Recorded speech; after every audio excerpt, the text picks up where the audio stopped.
In China's job paradise city, a young man starved to death due to unemployment.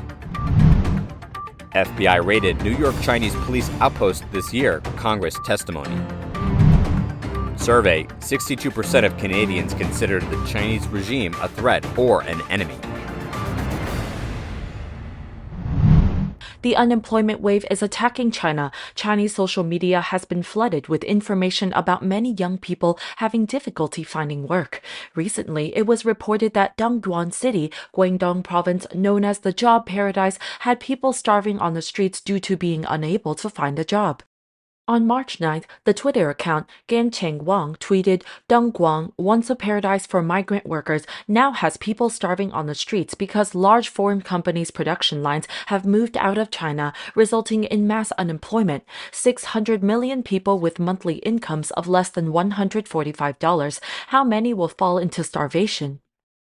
According to a screenshot in the tweet, on March 9th, a Guangdong netizen said, "Today in Xipai town, Dongguan, someone died of starvation. In Qiaotu, someone also fainted from hunger. Those employed should absolutely not quit their jobs unless they have a lot of rice. Wages are currently reduced to 13 to 15 yuan, or about $1.90 to $2.20 per hour. There are too many people looking for work this year. If you don't do your job, someone else will."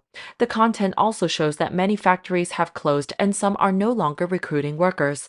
In another post, someone said, "Someone died of starvation in Dongguan today. I heard they've been starving for days. I just want to say this year's market is much more difficult than we imagined. Appreciate your current job." Another said, "It's true. Today, someone also starved to death in Xipai. People with jobs should work hard. Don't complain. If you don't work hard today, you will have to work hard to find a job tomorrow." A Dongguan factory recruiting 100 workers attracted 1,000 people to apply.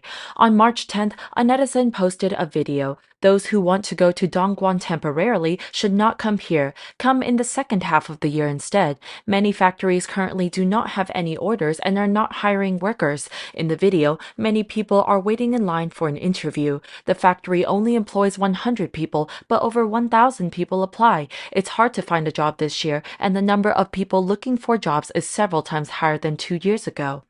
On March 6th, another video reads, "Many factories in Guangdong are closed. It's hard to find a job. People flock to apply for low-wage jobs. The unemployment wave is coming." In the video, a man said there are tens of thousands of unemployed people in Shenzhen. He said because they have no income and no place to live, many people can only sleep on the ground at night.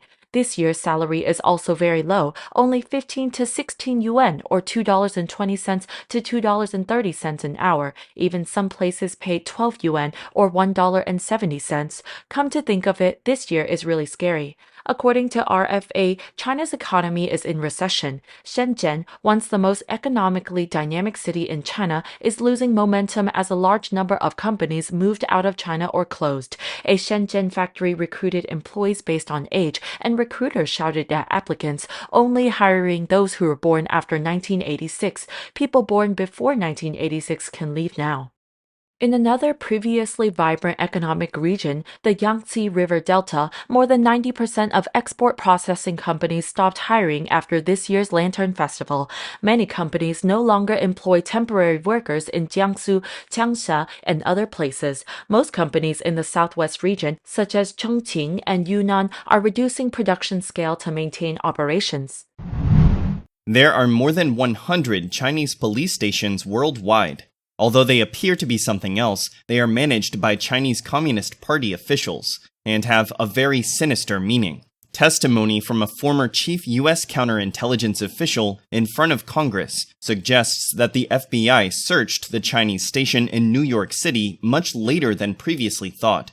As detailed in a written statement reported by National Review, Bill Evanina, former director of the National Counterintelligence and Security Center, said that a suspected Chinese police center in the Big Apple was raided in January 2023. The New York Times earlier reported that a similar search was conducted last fall at a building operated by the Changle Association Inc. in New York Chinatown. According to the New York Post, the alleged outpost nested above a noodle shop at 107 East Broadway.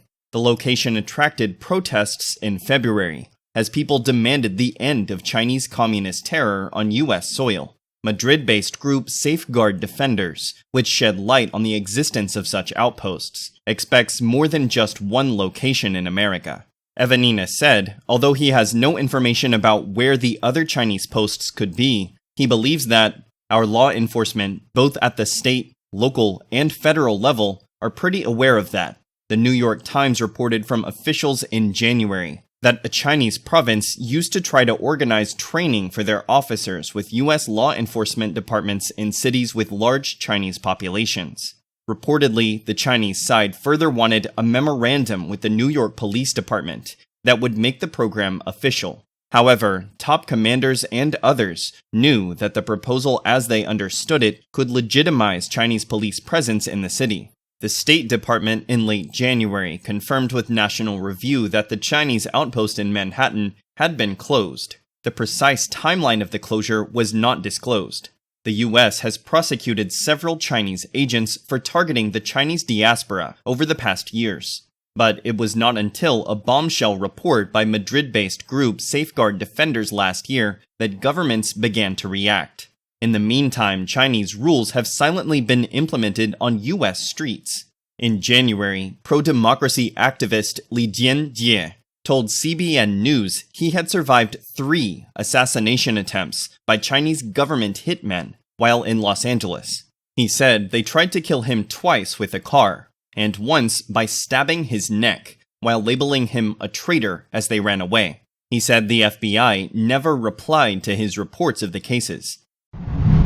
Angus Reid Institute on March 10th released a survey indicating that 62% of Canadian adults said China's regime should be viewed as a threat or an enemy. 1,622 people were polled.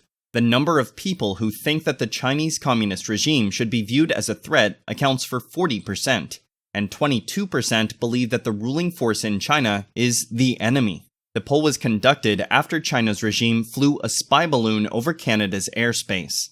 In addition, Canadians have long believed that Beijing interferes with their country's internal affairs for political purposes. In a previous survey by the Angus Reid Institute published on March 1st, most Canadian adults said China's regime attempted to interfere in Canada's 2019 and 2021 federal elections. Specifically, 32% of respondents said that Beijing certainly has tried to intervene, and 33% said China's regime has probably tried. Angus Reid said that as recently as 2017, 48% of Canadians had a favorable view of China.